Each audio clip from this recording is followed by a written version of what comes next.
And the strange thing is you can experience the superficial emotions of happiness and unhappiness while you're connected to the deeper dimension of being. So, when somebody close to you dies, weeping can happen. So one cannot say, I'm still happy, my mother has died, my father has died, my child has died, I'm still happy though, I'm happy. No, you can't be, how can you be happy? But you may be weeping, but deep inside you're at peace, even while on the surface there is the movement of sadness, which one might call unhappiness. And then something good happens, and you say, oh, great, it's fine, but it doesn't make you ecstatic when something good happens to you. You win the lottery, that's the thing people think of that when something good happens. Oh, by the way, as you probably know, there's even been written books about it. But many people, the majority of people who make big lottery wins, their life deteriorates over a period of 5 to 10 years. They become more unhappy than they were before, but that's another matter.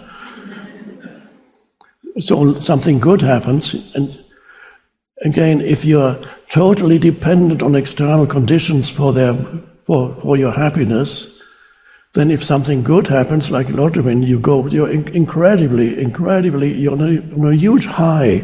You can sometimes see it, people have, I don't know where, achievements, people suddenly achieve something and think, wow, yeah.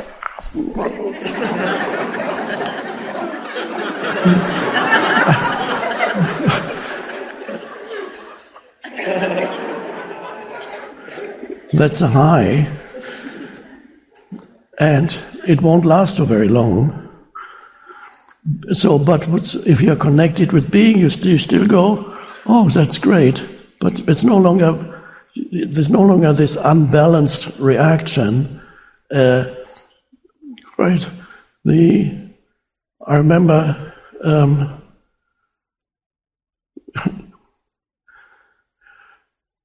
Oprah was telling the story about me, that I've forgotten about it, but she told it several times. And she called me, The Power of Now, many years ago. She wanted to tell me about, I think it had been selected for a book club, or was it The New Earth? I think it was The New Earth. Anyway, she called me and said, I have selected your book. I said, oh, that's good, that's wonderful, great. And she thought, well, that's strange. That's not how normally people react. And then she said, and also I want to do with you a 6-week, so it's 6 or 8, seminar every week. We're going to do it together on a webinar on the book, each one chapter per week. And I said, oh, have you done this before? He said, no, I haven't. It's the first time. Oh, that's great. Yes, I'll do it. And she found that so strange that later she talked about it. He said, when I called Eckhart, he just said, okay.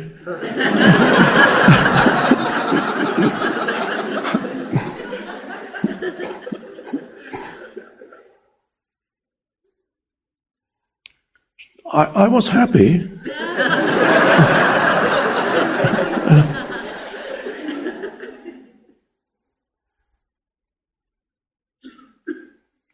Wow, Oprah called me, she called me. Wow.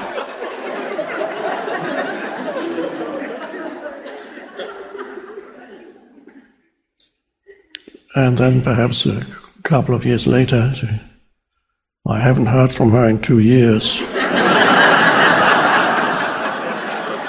She's forgotten about me.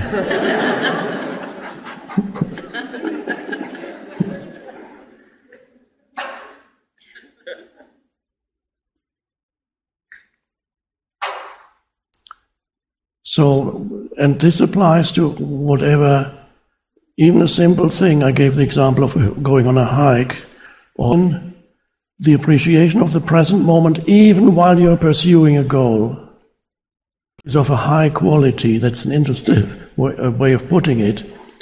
You perform an action consciously in the present moment, not because you want to get to some other moment. You give your fullest attention to whatever action you're taking at this moment. Whether you're on a hike, it's the step you're taking now, and you're looking around. There's beauty everywhere. So you give your fullest attention to the action you're taking. That's high quality action. Consciousness flows into what you do in the present moment. And the strange thing is, you are more likely to succeed in your endeavors if that is the underlying state of consciousness. You're more likely to succeed when you no longer desperately need to succeed.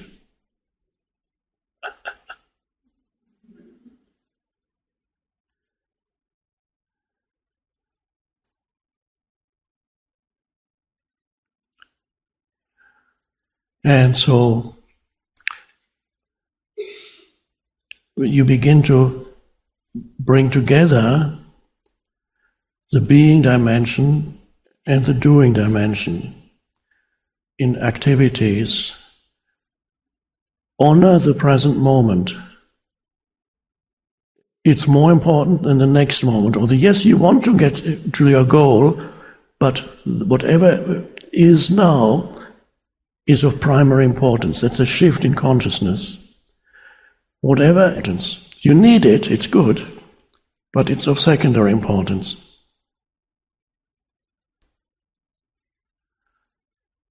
There's a story of a Zen master who was watching an archery competition where they have to big bows and arrows, and there was a famous master of archery, and he wasn't doing very well. He was not hitting the target, and the master was watching.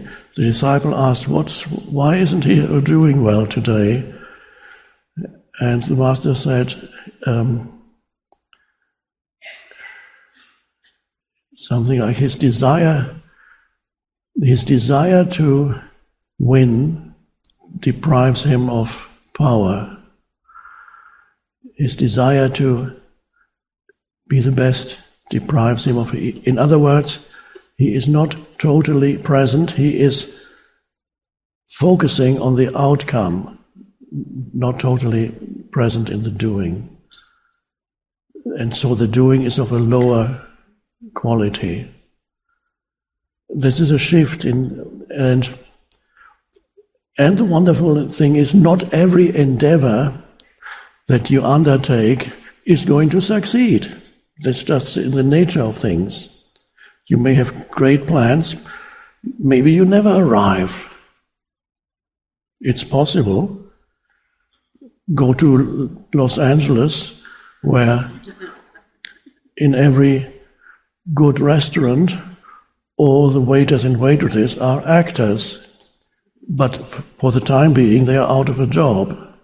But they are wanting to arrive, obviously. A few do, and many do not.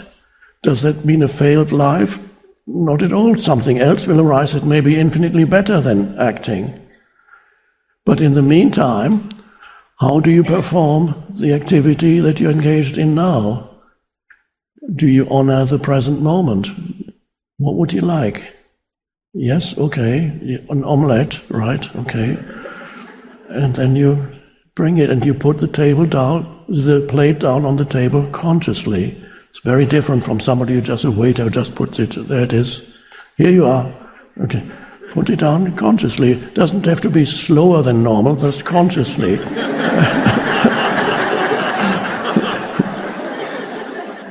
And then you honor the person. Is there anything else I can get you? Is there oh, fine. And so you're enjoying even that, instead of mentally saying, this is what has come to now I'm working as a waiter and I was meant to be a great star.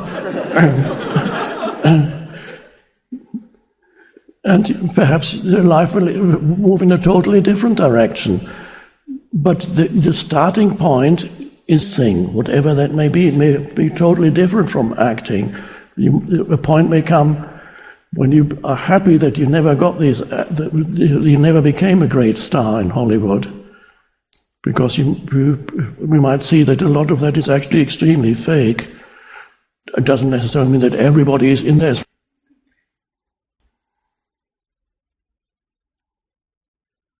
And then the next thing, the reconciliation, to reconcile the doing and being. This is advanced practice while you're engaged in speaking and thinking, not to lose yourself in the stream of the mind, the mental stream.